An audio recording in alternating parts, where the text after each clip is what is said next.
Yo creo que podemos comenzar. Comenzamos pidiendo al Señor su ayuda. Señor, gracias por darnos este tiempo de poder estar frente a ti, frente a tu palabra. Siempre que estamos en este lugar, Señor, queremos ser edificados, queremos ser equipados para la obra del ministerio. Ayúdanos a comprender por tu Espíritu lo que tú quieres decir a tu iglesia en este tiempo. Encomendamos toda nuestra atención a tu palabra y a tu Espíritu. Ayúdanos, Señor, a conocerte y conocer tu voluntad. Lo pedimos en el nombre de Jesús. Amén. Amén. Pueden tomar sus asientos. Amén. Como saben, estamos nosotros repasando la carta de Pablo a los Corintios. Sabemos que él pasó un buen tiempo en Corinto, en comparación a las congregaciones o los lugares que ha visitado antes y donde ha plantado congregaciones. Ha pasado 1 año y medio. Y ha dejado establecido bastante bien los fundamentos de la fe y todo ello. Pero cuando él ya salió y llegó a Éfeso, le llegó un informe del comportamiento de los corintios cristianos. Y también llegó una carta con algunas preguntas sobre cosas doctrinales. Y la carta primera de Corintios está contestando esas preguntas y también está amonestando a los corintios cristianos hacia su comportamiento.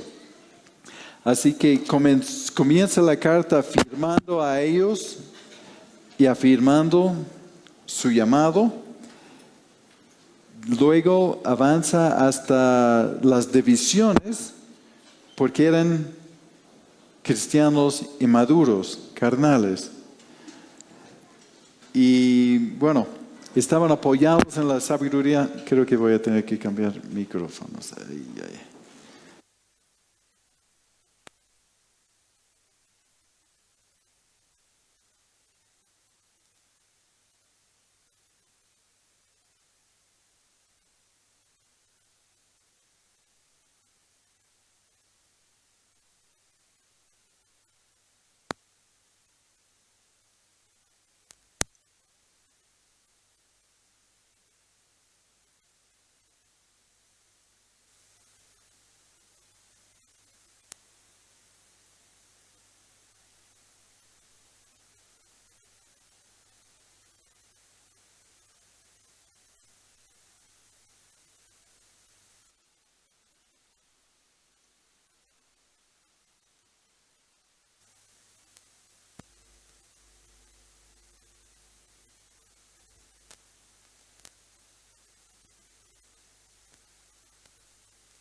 Muy bien.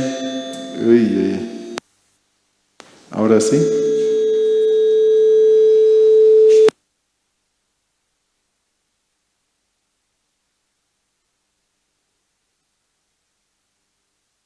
Muy bien. A ver si colabora. La tecnología es una bendición, pero a veces es un dolor de cabeza.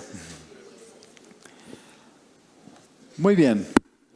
Como decía, Pablo escribe 1 de Corintios como una respuesta a un informe negativo que recibió cuando estuvo en Éfeso, del comportamiento de los corintios y de algunas preguntas que ellos tenían sobre temas doctrinales. Y la carta comienza afirmando a los corintios, afirmando su llamado, que fueron llamados a la comunión con Cristo. Habla la carta sobre las divisiones de la iglesia y su inmadurez por ser carnales. Ellos estaban apoyándose en la sabiduría del mundo y no en la sabiduría de Dios.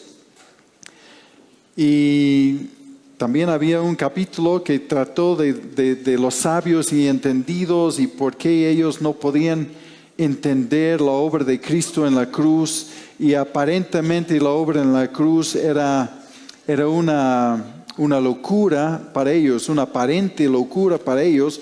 No podían entender cómo uno podía ser salvo por la muerte de alguien en un instrumento de maldición que es una cruz, ¿no? Entonces ya se van captando todo esto y le va planteando todo esto. Decía que tenía que discernir las cosas espiritualmente, y si van a entender el plan de Dios y todo ello. Y entonces llegamos al capítulo 4, donde hay una oposición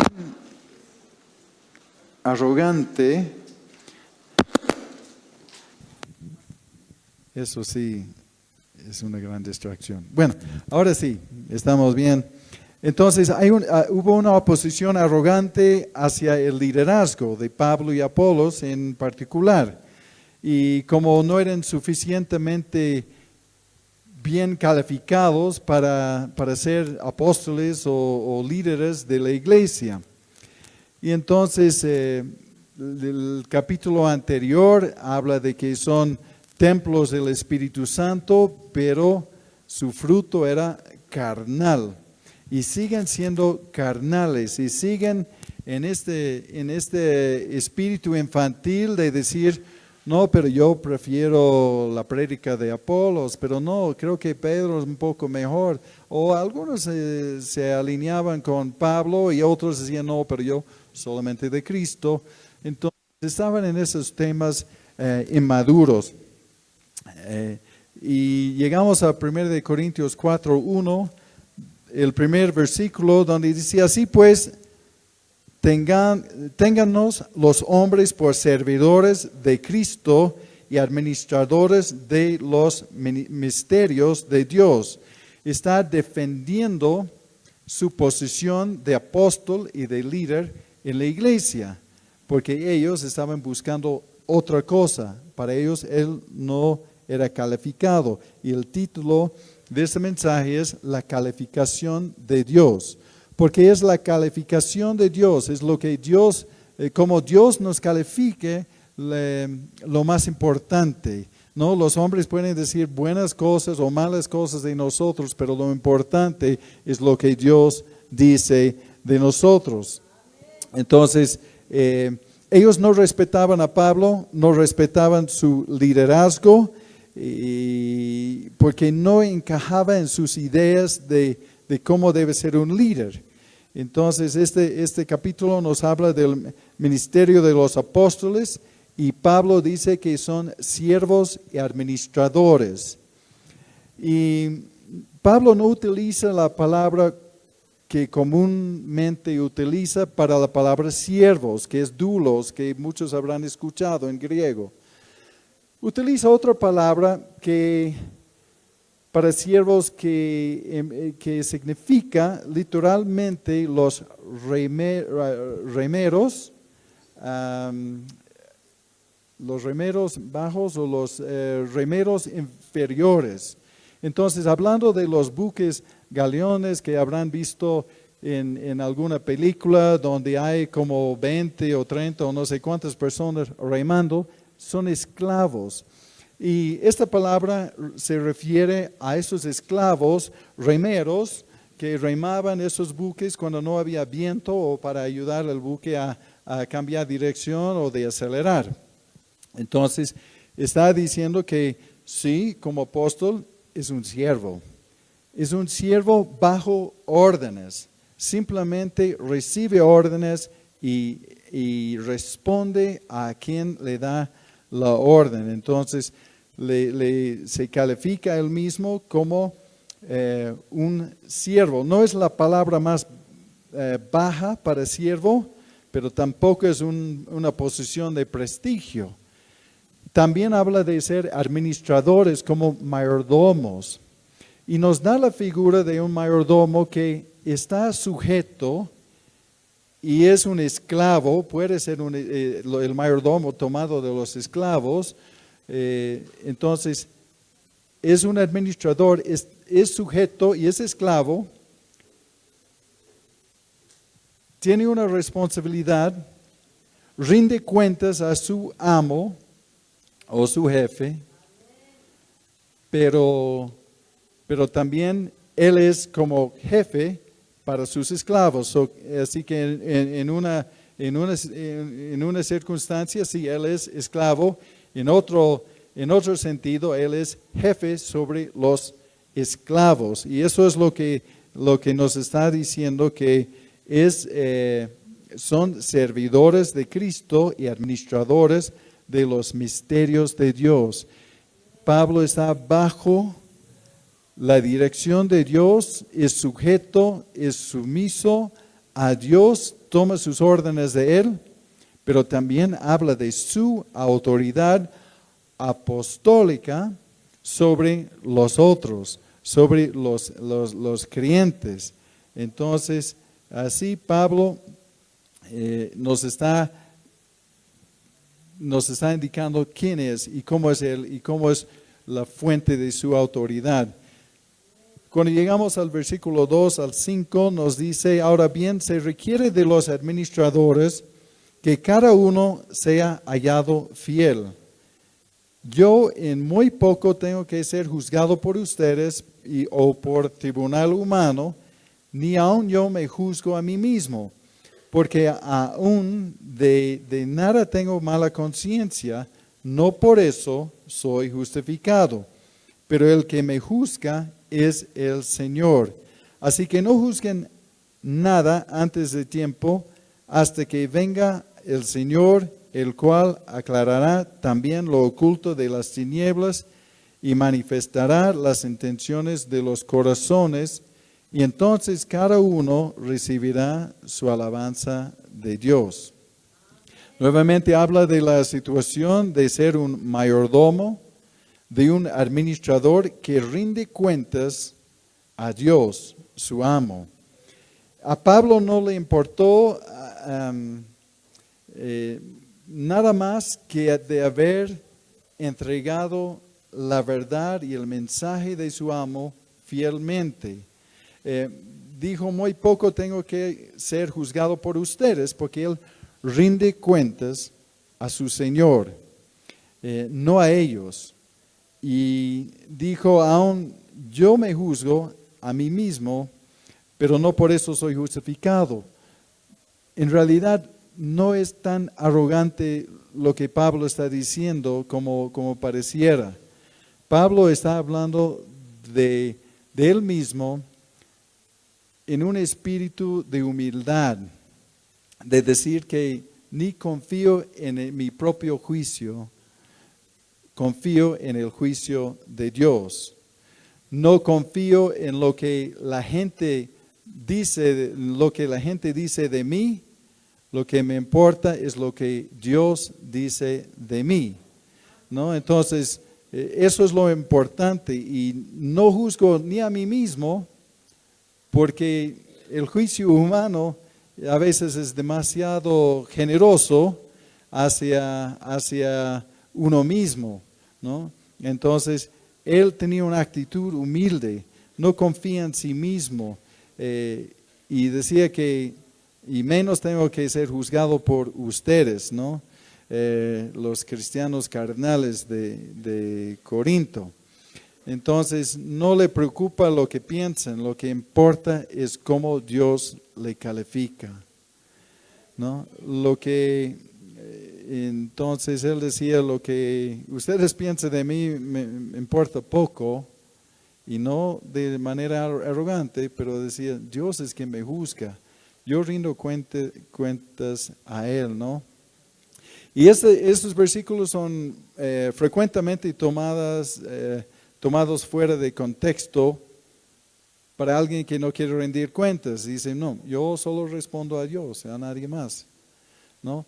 Pablo tenía autoridad para decir esto porque él era un apóstol, él hablaba con la autoridad de un apóstol del primer siglo. Ahora en existencia no hay ningún apóstol del primer siglo aquí, ¿no? Presente en el mundo. Entonces Pablo tenía una autoridad para decirlo, ¿no? Porque hay una actitud de que, bueno, yo y Dios, yo y el Espíritu Santo y ya estamos bien. O algunos dirán, pero no, Dios sabe, o Dios conoce mi corazón, eso he compartido varias veces. Dios conoce mi corazón, yo digo, sí, Dios conoce tu corazón y eso es justamente tu problema, ¿no? Porque la palabra dice que el corazón es engañoso, ¿no? El corazón es engañoso, entonces no está hablando Pablo de manera prepotente y no debemos usar esos versículos para hablar de forma prepotente, para decir que no me importa lo que piensa la gente, ¿no? Pablo tenía una autoridad para decir esto, ¿no?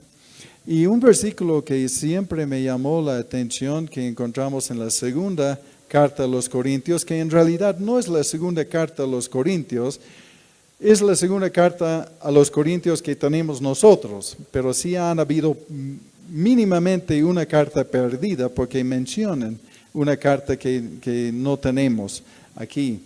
Pero en 2 de Corintios 8:20 dice, hablando de llevar una ofrenda a los hermanos pobres en Jerusalén, Pablo decía en el 8:20 de 2 de Corintios, evitando que nadie nos censure en cuanto a esta ofrenda abundante que administramos, procurando hacer las cosas honradamente, no solo delante del Señor, sino también delante de los hombres, ¿no? Y especialmente en el tema de las finanzas, ¿no? Hay algunas congregaciones que dicen, y es un asunto sumamente secreto, ¿no? Que no rendimos cuentas a los hombres, solamente a Dios. Pero Pablo no dice eso, dice que hacemos las cosas honradamente delante del Señor, pero también delante de los hombres. Entonces, no solamente rendimos cuentas al Señor, aunque sí rendimos cuentas al Señor, pero también debemos cuidar nuestro testimonio. Y no podemos usar esos versículos para ser prepotentes, decir, bueno, yo y Dios y nadie más. Y bueno, también de decir que en ese tema donde Pablo dice que él no juzga ni a él mismo, es porque, como les digo, podemos ser demasiados generosos en calificarnos a nosotros mismos. O las otras personas nos pueden calificar o bien o mal, ¿no? Nos pueden echar flores en muchas cosas, pero lo que importa es lo que Dios dice, ¿no?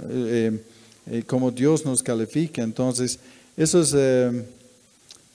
los corintios están calificando a Pablo y su ministerio y el liderazgo de la iglesia con una óptica equivocada. Están juzgando mal, calificando mal. Como yo me veo y tú me ves, pero lo importante es lo que el Señor ve en mí. Entonces, el Señor no solamente ve lo que hacemos, pero también Él ve las motivaciones del corazón, lo oculto de las tinieblas, ¿no? Que nos dice en el 2:5, ¿no? En el 2:5 dice, así que no juzguen nada antes de tiempo hasta que venga el Señor, el cual aclarará también lo oculto de las tinieblas y manifestará las intenciones de los corazones, y entonces cada uno recibirá su alabanza de Dios. Eso, entonces Dios es quien juzga las intenciones del corazón. ¿Se acuerdan en el Sermón del Monte? Los judíos se jactaban de haber cumplido la ley y Jesús habló del tema de odio. Ha dicho, pero bueno, ustedes se jactan de que no han matado a nadie, pero si tú odias a alguien en tu corazón, entonces eres un asesino. O Jesús ha dicho en el tema de adulterio, si tú has adulterado en tu corazón, si tú has codiciado en tu corazón, ¿no? Lo que no debes haber codiciado, entonces ya eres culpable del adulterio. Entonces Jesús estaba dirigiéndose a las intenciones del corazón más del acto. Uno puede decir, nunca he adulterado, pero bueno, en su mente, ¿qué habrá hecho? ¿No? O no, nunca he matado a nadie, pero ya has albergado, digamos, la raíz del asesinato, ¿no? En su corazón, el odio. Entonces, el Señor siempre buscaba las intenciones del corazón. Así. Entonces, vamos hasta el versículo 6, que dice, por eso, hermanos, lo he presentado como ejemplo en mí y en Apolos, por amor de ustedes, para que nosotros aprendan a no pensar más de lo que está escrito, no sea que por causa de uno se envanezcan unos contra otros, porque ¿qué te distingue? ¿O qué tienes que no hayas recibido? Y si lo recibiste, ¿por qué te glorías como si no lo hubieras recibido? Los corintios tenían que cambiar su manera de pensar sobre Pablo y los que estaban con él, con los líderes. Y hoy igual, ¿no? Uno puede juzgar mal en las congregaciones, ¿no? Que juzgan a base de cuán ameno sentían, cuánto le ha hecho sentir bien, o por apariencias, o por la carisma natural de uno, o cuán entretenido ha sido el culto, o alaban la habilidad de mercadeo y de ventas del que comparta, ¿no? Entonces, ellos también estaban equivocados en su manera de juzgar, ¿no? Y Pablo está diciendo que no pensar más allá de lo que está escrito. Pablo les está llevando a la palabra del Señor, aunque no tenían el Nuevo Testamento por escrito. En ese tiempo tenían algunas cartas quizás que estaban flotando por ahí, ¿no? Circulando, pero Pablo está diciendo, no piensen más allá de lo que está escrito, ¿no? Entonces, el problema principal de los corintios era su orgullo, y vamos a ver en el desglose de este capítulo, porque ellos también debieran haber tomado el papel de siervos, cosa que para los griegos no encajaba en su manera de pensar. Por eso le calificaba a Pablo mal. Y por eso podían ellos decir, bueno, mi preferido es Pedro, Pablo o Apolos. Y entonces por eso están juzgando equivocadamente. En el versículo 8 al 13 nos dice, de una manera sarcástica, les dice de los corintios, ya están saciados, ya son ricos, sin nosotros reinan. Y ojalá reinaran, pero para que nosotros reináramos también juntamente con ustedes.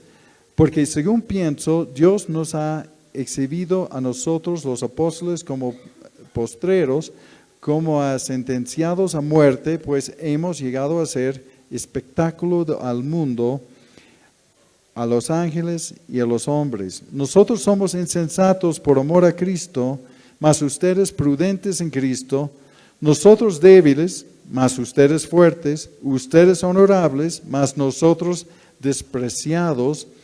Hasta esta hora padecemos hambre, tenemos sed, estamos desnudos, somos abofeteados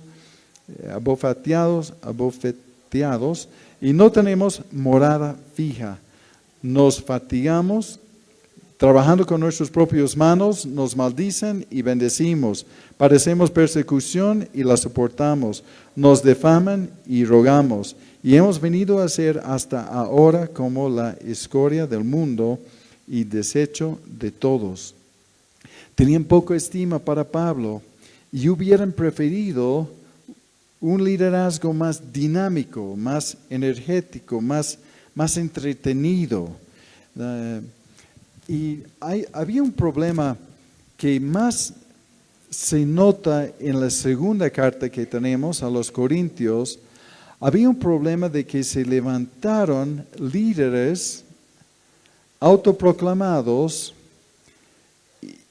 que Pablo calificaba como los superapóstoles, ¿no? Personas muy carismáticas que han tomado el liderazgo.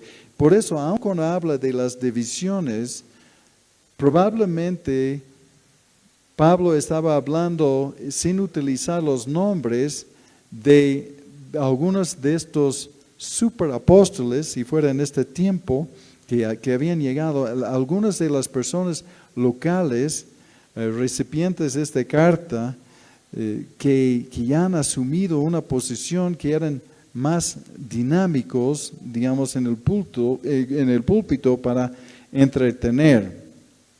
Entonces, pienso en el versículo de la segunda carta de Corintios, el 11, versículos 5 y 6 de la traducción de la lengua actual, que dice: pero yo no soy menos importante que los que vinieron después y que se creen unos superapóstoles.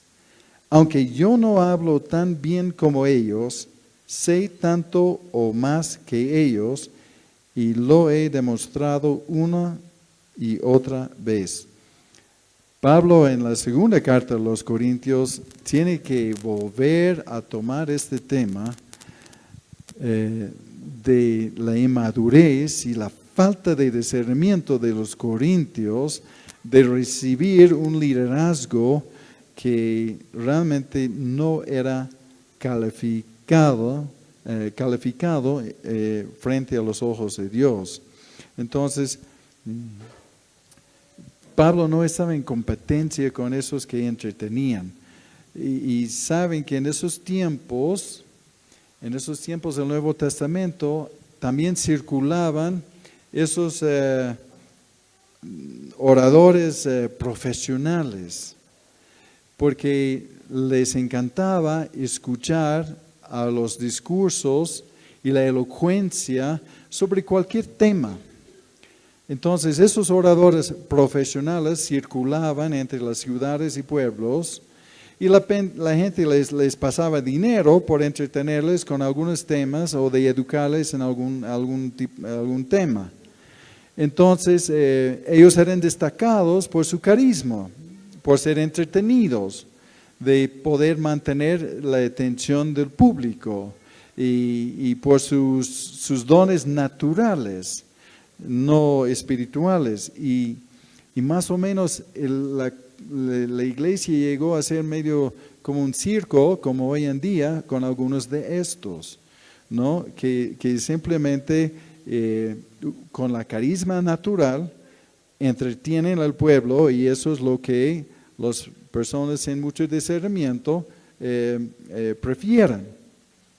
Todo este relato de lo que nos da Pablo es de una manera sarcástico. Está hablando de manera sarcástico, diciendo: ustedes ya han llegado, ustedes ya son ricos, ya están reinando, y bueno, quisiéramos reinar no, también con ustedes, ¿no? Pero Pablo después desglosa y dice, bueno, ¿cuál es la forma en que ellos han venido sentenciados a muerte y un espectáculo, despreciados, abofeteados, ¿no? Entonces, Pablo está diciendo que lo que es la realidad, y aunque habla con sarcasmo, no está burlándose de ellos, está tratando de sacudirles a pensar con cordura, de pensar correctamente.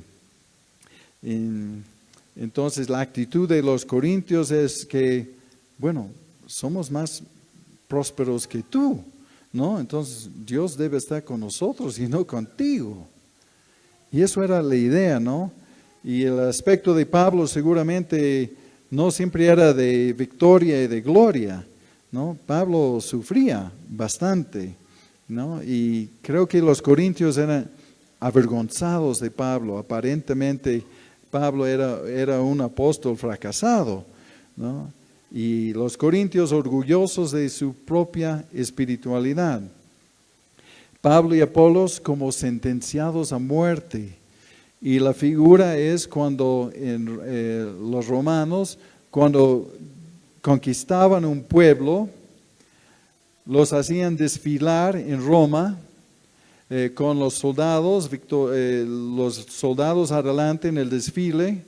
Después de ellos seguía el botín y otras cosas, y al final de todo, los prisioneros sentenciados a muerte, y los exhibían públicamente y los llevaban al Coliseo, donde como una forma de entretenimiento mataban a ellos.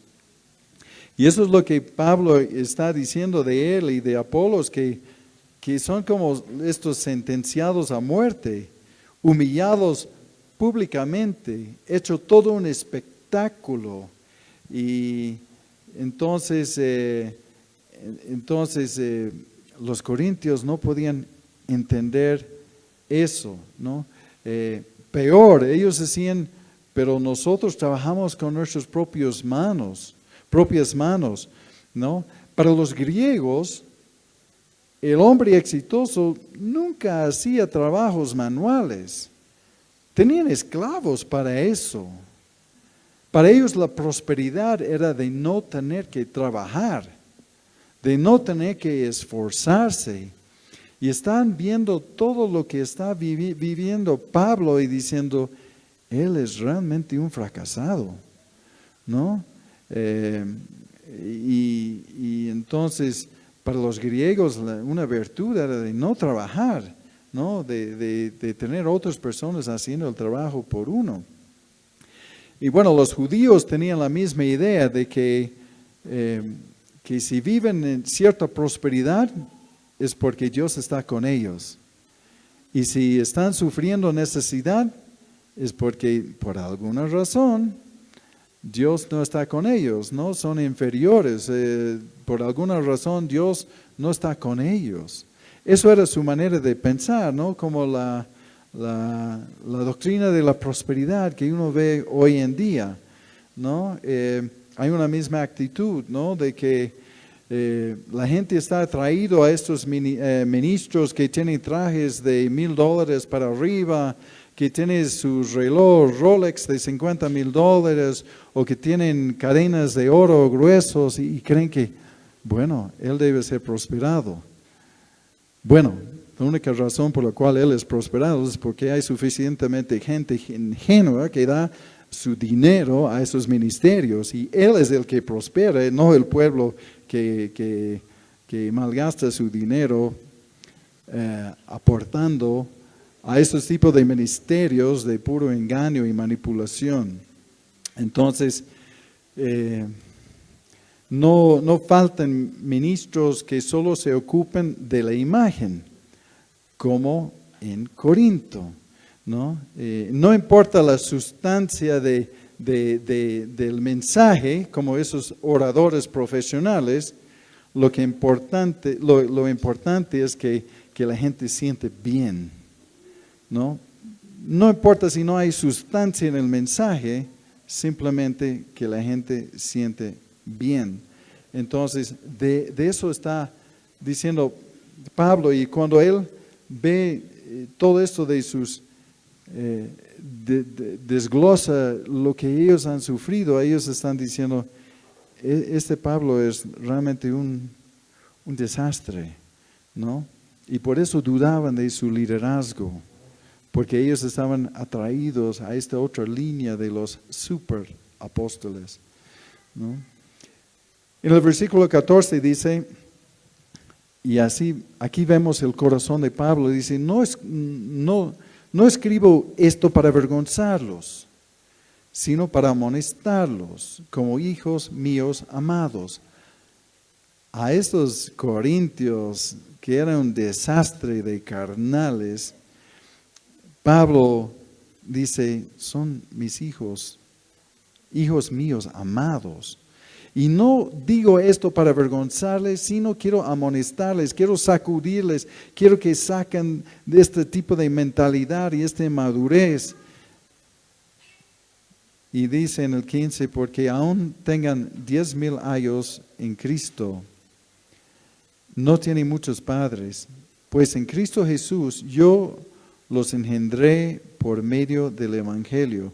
Pablo es quien llevó el Evangelio a Corinto. Por eso los corintios mencionan Pedro, pero probablemente hablan de Pedro por haber escuchado de él, porque no hay ninguna evidencia o relato de que Pedro estuvo ahí. Pero lo que sabemos es que Pablo estuvo antes.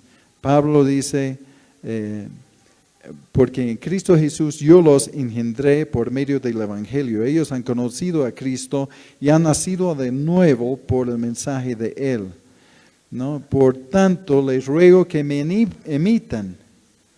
Por esto mismo les he enviado a Timoteo, que es mi hijo amado y fiel en el Señor, el cual los recordará mi proceder en Cristo, de la manera que enseño en todas partes y en todas las iglesias.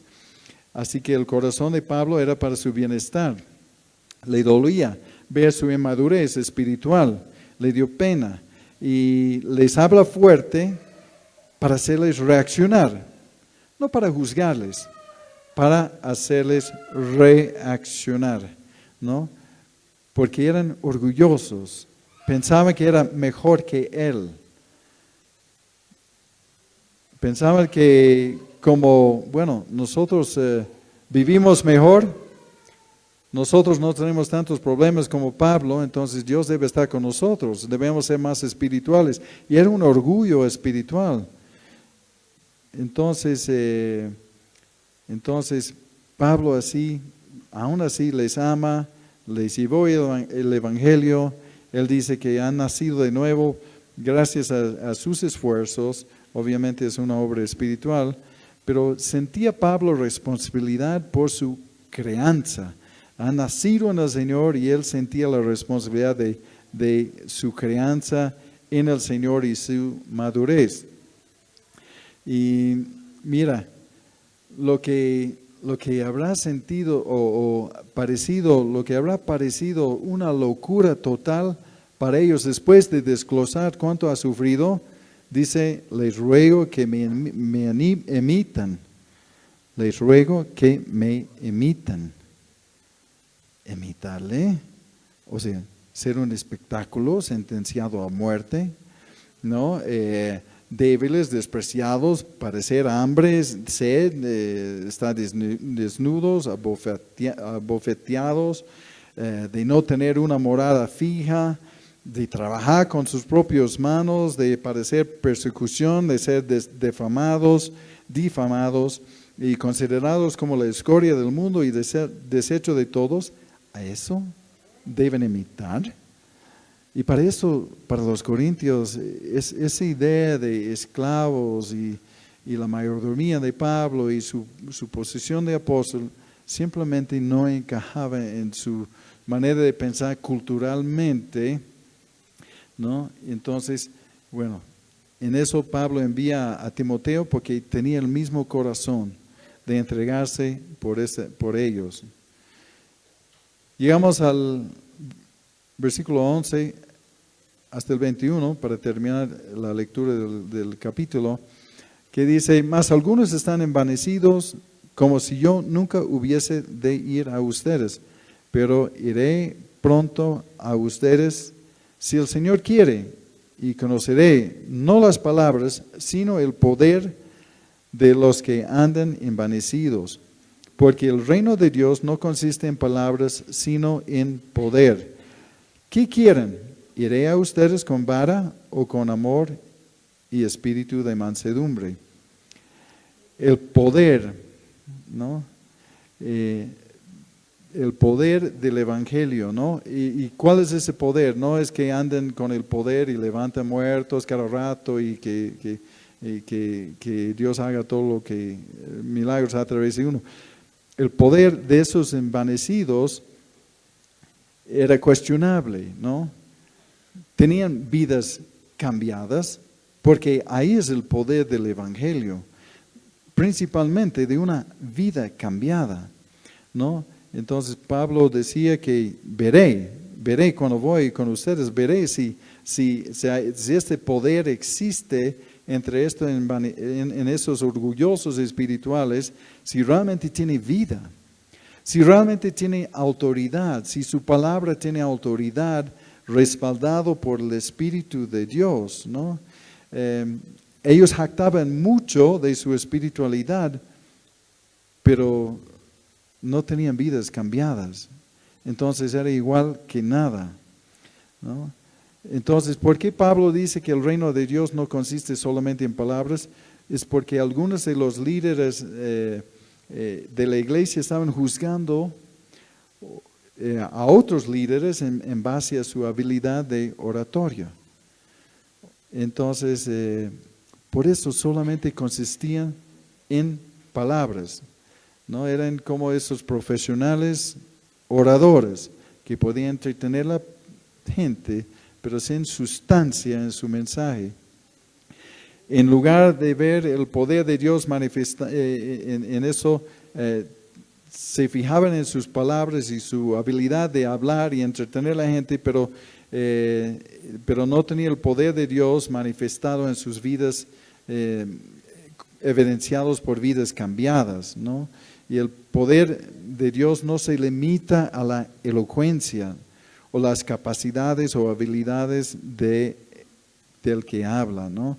Sino que es algo que se manifiesta en la vida de los creyentes. Por eso Pablo dice: quiero ver a esos habladores si realmente están respaldados sus palabras con una vida cambiada. Bueno, y eso es una lección para nosotros, de asegurar que no solamente estamos aprendiendo un discurso y adquiriendo conocimiento, pero tiene que haber alguna evidencia de un proceso de cambio en nosotros. Obviamente no somos perfectos en esta vida, pero debe haber este respaldo de un proceso, ¿no? Un proceso de cambio real. Así que y podemos aplicar esto a nuestras vidas, recordando que el poder de Dios reside en nuestras vidas cambiadas, no solamente en las palabras. Más que en nuestras habilidades y conocimientos, debemos enfocarnos en caminar humildemente con Dios y hacer su voluntad a través de nuestras acciones. Hablando del poder, hablamos del poder de la cruz, que era una locura, aparente locura para ellos, ¿no? El poder de la cruz, el poder que traslade a alguien de las tinieblas a la luz, que cambia las vidas. Y eso es el milagro más grande, eso es el poder más grande de la cruz, que puede cambiar una vida, cambiar nuestro destino. Estaba meditando en ese tiempo: Señor, si no te hubiera conocido, no creo que estaría ni vivo. Y si estuviera vivo, no creo que sería una bendición para la sociedad. No creo que tendría una vida que contribuya algo a este mundo, ¿no? Entonces el poder es una vida cambiada, la reconciliación con Dios, simplemente de tener paz con Dios, justificado por fe, como dice Romanos 5:1, ¿no? Justificado pues por la fe, tenemos paz para con Dios por medio de Cristo Jesús. Tenemos paz con Dios. Eso cambia la vida de alguien, ha cambiado mi vida, ¿no? De tener paz con Dios, porque tenía cosas, tenía privilegios en la vida, tenía lo que muchos podían codiciar en la vida, pero no tenía paz con Dios.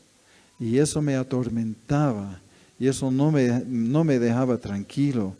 Y de tener paz con Dios, de ser reconciliados con Él, de tener esperanza.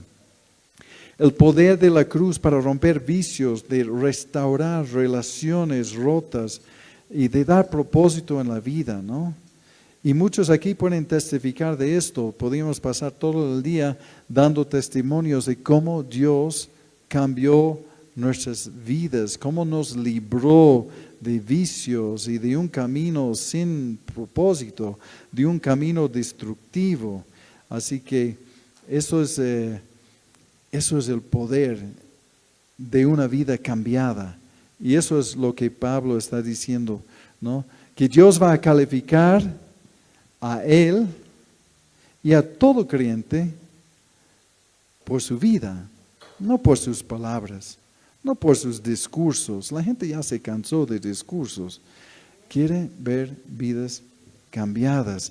Dios va a calificar la vida cambiada y va a calificar la vida cambiada, pero desde las motivaciones del corazón, ¿no? Más que los hechos, ¿no? Externos. Entonces, Pablo realmente ama a esos corintios equivocados, ¿no? No los condena, les amonesta para que reaccionen. Y les ofrece tratarles, como en el último versículo, dice, iré a vosotros con vara o con amor y espíritu de mansedumbre. Les ofrece tratarles con una vara, si eso es lo que les gusta. Eso sí, creo que es la figura de liderazgo que les gusta, uno con autoridad, prepotente y todo. Y dice, bueno, entonces les ofrezco la vara, si quiere, o puedo ir donde ustedes con la otra opción, con el amor y con mansedumbre, que es el estilo de Pablo. Entonces, tal vez la idea, el concepto de liderazgo para esos corintios era de alguien prepotente, autoritario, ¿no? Por eso Pablo dice, bueno, les puedo ofrecer la vara o puedo venir en amor. Y para ellos venir en amor y mansedumbre era una debilidad. Y por eso le estaba juzgando, por ser débil, ¿no? Le calificaban mal, pero sí Dios le ha calificado bien. Entonces, bueno, ya terminando, cuando pensamos en que Dios es quien nos dará la calificación final, ¿cómo debemos vivir? Eso nos lleva a un nivel más profundo, ¿no? ¿Cómo Dios me está calificando, ¿no? No basta asistir a reuniones, adquirir mucho conocimiento, aunque eso es bueno y debemos hacerlo, pero como Pablo debemos vivir con la frase, el que me juzga es el Señor. No para no rendir cuentas de nuestras vidas a otros, pero con humildad y temor y temblor, saber que Dios es quien nos está mirando, ¿no? Porque uno puede decir, no estoy tan mal, o lo que he hecho no está tan mal, pero ¿qué dice Dios? ¿No? Podemos recibir aplausos de los hombres y de muchas cosas, pero ¿Dios está aplaudiendo? ¿No?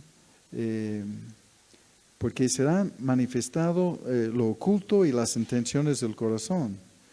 Y eso yo lucho con esto, no lucho, pero siempre mi mente está en eso, cada vez que nos reunimos. Digo, Señor, la gente puede aplaudir, la gente puede decir, qué buen sermón, sí, me gustó, ya, qué bueno. Y eso no me ayuda mucho. Lo que me ayuda es si el Señor diga, bien, buen siervo y fiel. Eso sí me ayuda, eso sí me ayuda. Porque siempre digo, ¿cómo Dios califica esta reunión? ¿Cómo Dios está calificando nuestra asistencia a esta reunión? ¿Cómo Dios calificó nuestra alabanza a Él? ¿No? ¿Cómo Dios nos está mirando, calificando? Y eso nos lleva a un nivel más profundo y intimidad con el Señor. Y es saludable, no para condenarnos, pero para reaccionar y decir, Señor, ¿no? Como esta frase en latín, coram Deo, haz todo ante el rostro de Dios. Todo lo que estás haciendo, hazlo delante del rostro de Dios. Si estás construyendo un mueble, hazlo como delante del rostro de Dios. El Señor está calificando cómo trabajamos, cómo están nuestras relaciones, cómo estamos obrando, cómo estamos tratando a otras personas, cómo estamos en el mundo de negocios, si hemos abrazado el mundo o si realmente estamos haciendo todo coram Deo, delante del rostro de Dios, ¿no? Y eso es el mayor desafío para el creyente, de vivir todos los días delante de su rostro. Así que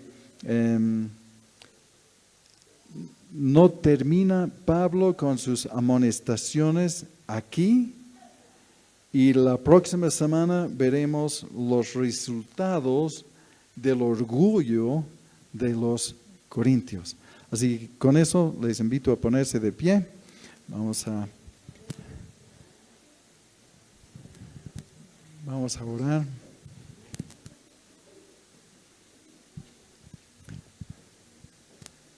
Y reflexionar, porque Dios es quien nos califica. Dios es quien